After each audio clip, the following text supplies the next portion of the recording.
Okay, so I've got the section there, basically as it was for the DA, but then taken it to a new location, which I might just show you quickly on the floor plan. It's this one. I'm going to hide some of these other sections. So this one here, and you can see there the important thing is that it's going through the wall where the roof is going to sit on the party walls. So not in these dog-leg parts where it'll be a more difficult section. And so then in that view, that's how it looks. And then I'm going to go straight to fine, so we can see the detail that we'll need. And then we'll have to bring the roofs back to line up with the edge of the wall here. I'll let you try to do that. I think most of you have done it already. So mostly what I would look at is how to get these things that are going to help you to draw details, like your repeating details, and also just the detail components for things like the battens and the studs, which are really, really useful things. And sometimes I think this is actually almost the best part of Revit. The detailing side does work brilliantly when you get it all set up, but yeah, a bit of setup. So, so firstly, we're going to get the repeating details, just going to the File menu and choosing Open. And that's the thing to remember, when you're looking for these, essentially things based on system families. So that's stairs, railings, and repeating details are the main ones. So the trick is to force yourself not to go to any of these options here. Just click where it says Open, because that lets you open all supported file types. That's the key to it. So then now I can go to any of these libraries will have it. So I'm just going to go to Metric Library, and then Sample Files, and then you've got repeating details. And it's a great resource. And you can use that as a starting point because it's the American, well, it's meant to be the Australian version, but it is actually still mostly American. So you'll see things like the brickwork is, I've shown you before, it's 75, not 86. So you do need to change some of these things, but it's a great resource to use as a starting point. And I've of course got my own version of this that I've added to heavily and added things over the years, which I might bring in, but I haven't got it with me today. So what I want to do is get the stud work here, that stud work repeating detail, or timber stud work horizontal, set up so that I can use it also for yeah, for battens, yeah, and the walls and all the other things. So I'm going to copy it to the side and show you how easy it is to make repeating details. Repeating details are actually much, much easier than detail families. So if I select that repeating detail, just to, if you haven't used them very much, to give you an idea how they work, you can just drag the grips there to change the length of it or the angle. And then to create a repeating detail, this is a project file, so it works just like the files you've been working in. On the Annotate tab, you just go to the drop down under Component, and then Repeating Detail Component. Choose the one you want from the list. So it was stud horizontal, I thought, but I've forgotten the name already. Timber stud horizontal. And then you can also, draw new ones really. Like. So then to modify them, again you select it, go to Edit Type, and you've got then the detail family that it's using. So you need to know that. So it's timber stud 50 by 150.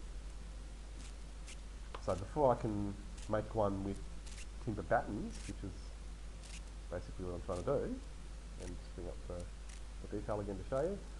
Right, so we've got these battens that are going to sit under our roof lining. And because we're doing, well, I'm assuming we're doing custom orb. You can do a different profile if you want to, but any sort of metal deck roofing will be fine. So I'm just going to make them 25 by 38, which is standard size for that sort of roofing. So I need to get the timber stud family, so I'll just have a look at the name again. And so you can see there it's only got one size set up for timber stud, which is 50 by 100. So I'm going to go back to that component option and go to detail component. And this is actually one thing that catches a lot of people out, because I was working with a guy just a few weeks ago who was a really experienced architect, but he didn't realise that the component option on the architecture tab is different to the one on the annotate tab. Even though they both say component, they are completely different tools. So this one gives you detail component, the one on architecture doesn't. So it has to be annotate, component, detail component, and then if I go to the properties panel, you should see the full list here. But you might have noticed there's a bit of a bug with 2018, and it's actually continued with 2019 as well. You sometimes don't get the full list here. It's just one of those display issues. So if you don't see the full list, you'll see it might just stop at R or something. The trick is, go to edit type, and then you can always get the full list from there.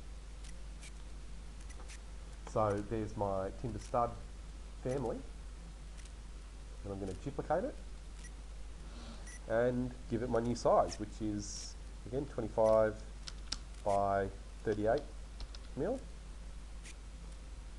and then just down the bottom put those values in, 25 by 38. So now I've got a new version of that family. Doesn't hurt maybe just place one there to see what it looks like. So then you can see it's right, but the angle's not right. Yep, so we can rotate it, of course, in here, and then you can do that as you create your detail, your repeating detail as well. So I'm going to then just go and then get this repeating detail that I made before, and again, edit type, duplicate, and we'll call this timber battens. And then I just need to choose my new timber stud size from the list, and then I'll just change the rotation there back to none. I'll leave the spacing on 450, that's right, and that's it. So the only little issue with this, I knew it would happen, the line is through the centre line, but you can still draw that fairly easily. So then how do I use this in my other project file? Easiest way is to select it, click copy to clipboard, switch to your project file, under modify, click paste, and just click to place it somewhere. Doesn't matter where it goes, because I'm actually going to delete that one, but having pasted it into this file, now I can go to annotate, component, repeating detail component, and then in the list, there's my timber battens repeating detail. Right, so then if you start with it on the edge of the roof, and just trace that angle, it should follow it, there we are. But it's also a good chance to think about the level of detail you should be working with in different views, because you can see here at 1 to 100, there's not really much point drawing in that level of detail. So I'll move it into position, but I would probably just delete it from a drawing like this. If it was 1 to 100, it looks like a blob of ink. Right, so pretty useless. Normally sections like this would be at 1 to 50 anyway, but I'm pretty sure in the brief it says 1 to 100 for your sections, doesn't it? I don't think I changed it to 1 to 50. I can make sure, but I'm pretty sure that's right. Oh, for the details, yeah, but for the section, 1 to 100?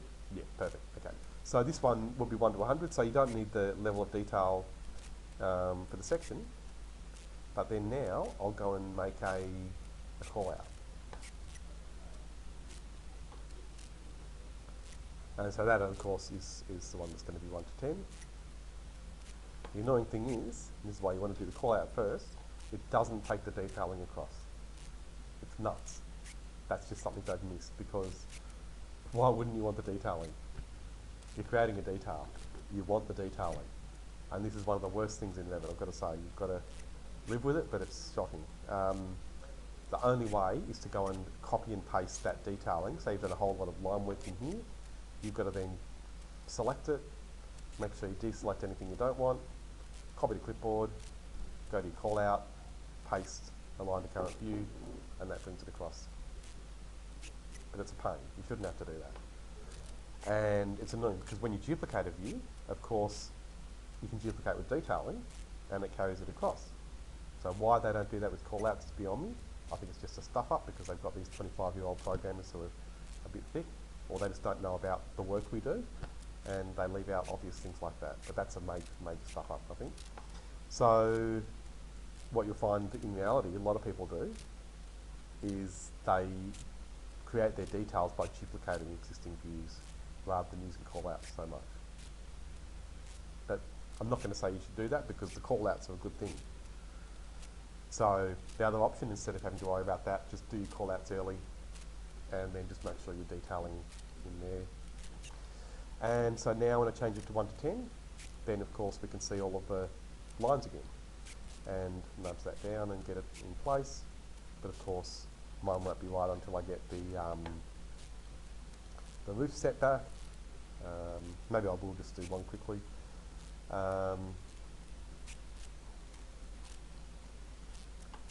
So which one was I working on? That's that one, I think. So let's drag this back, doing it the quick and dirty way, which I hate, but that's what we'll live with. And so, yeah. So the wall will have to come down, and then okay. So we'll have a look at fixing this wall, which has got obviously 2 different settings for the height. So firstly, detach top base, and then detach all to make sure it's not attached to anything. And then, yeah, you can see when you see the 2 arrows, that means it's been set up by someone who likes to use this option, which I don't like. In here, in the wall type, I'm going to go to edit the structure, and then make sure it's got the preview open, change the view mode to section there, go to modify, and then just find any edges that have the padlock unlocked and lock them.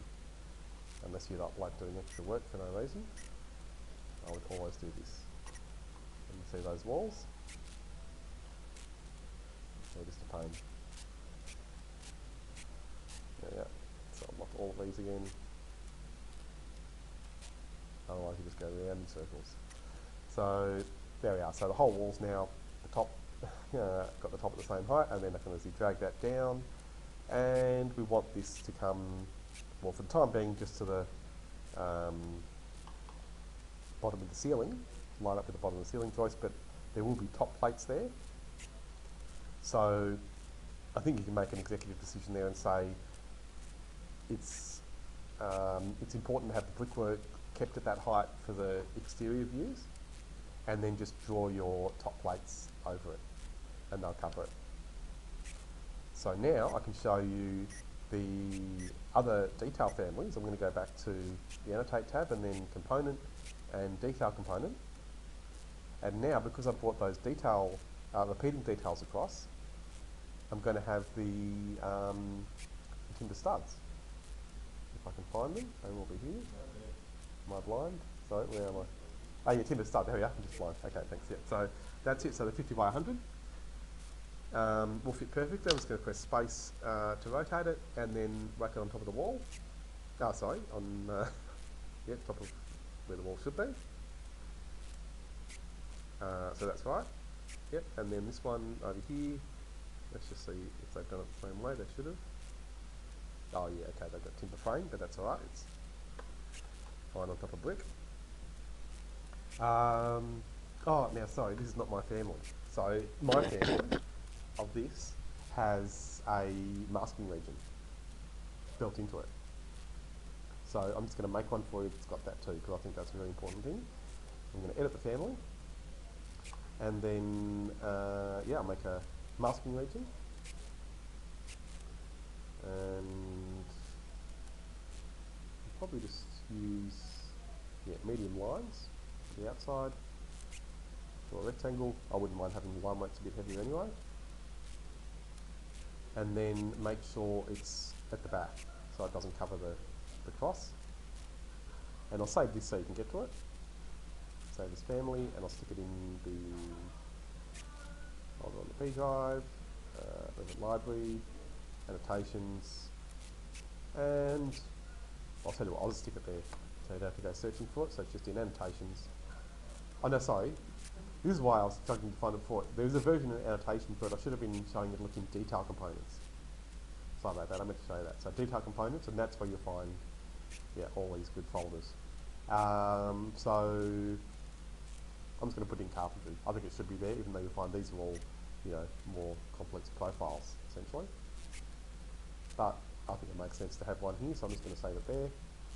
Load into project and bring it back into my file. And overwrite the existing version, and there we are. So it covers up all those things underneath, and we might just need to put a masking region in to finish off or to hide the rest of the brickwork. And that's where you can have lots of fun matching up your line weights and all those other good things. So these lines can all be visible. Yeah, and then this line can be split here and here, and the part in the middle can be invisible too. And people who are mostly experienced with Revit get to this point and think, oh my god, do I really have to do all this work? But just remember, the guys who did it with AutoCAD or hand drawing in years gone by did a lot more work than this to get these drawings done. Still less in Revit.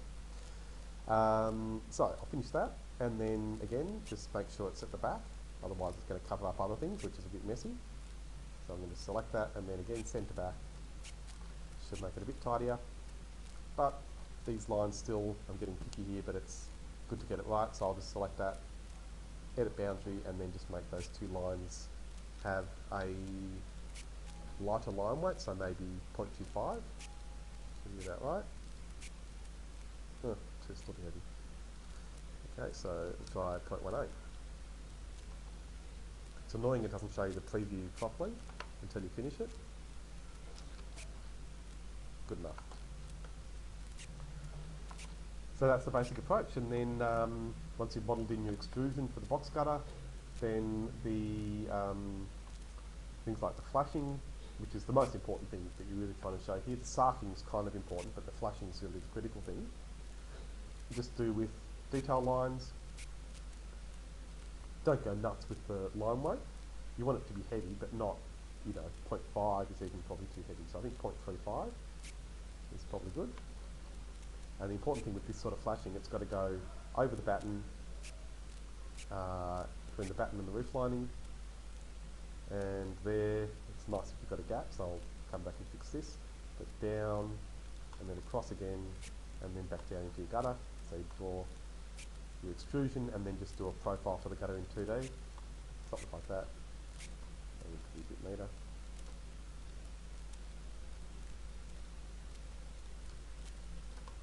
And then this line can maybe come up a bit into the roofing because it's corrugated, so it can do that. So something like that.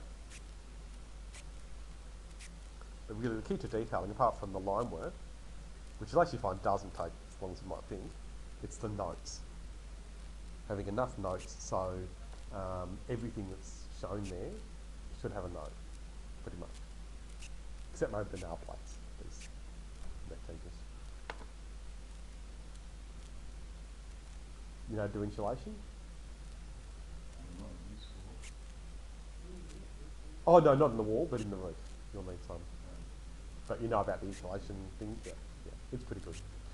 You have it. It's one of the many good things. Yeah, so then can't think of too much else there. That's all pretty good? Yeah, great.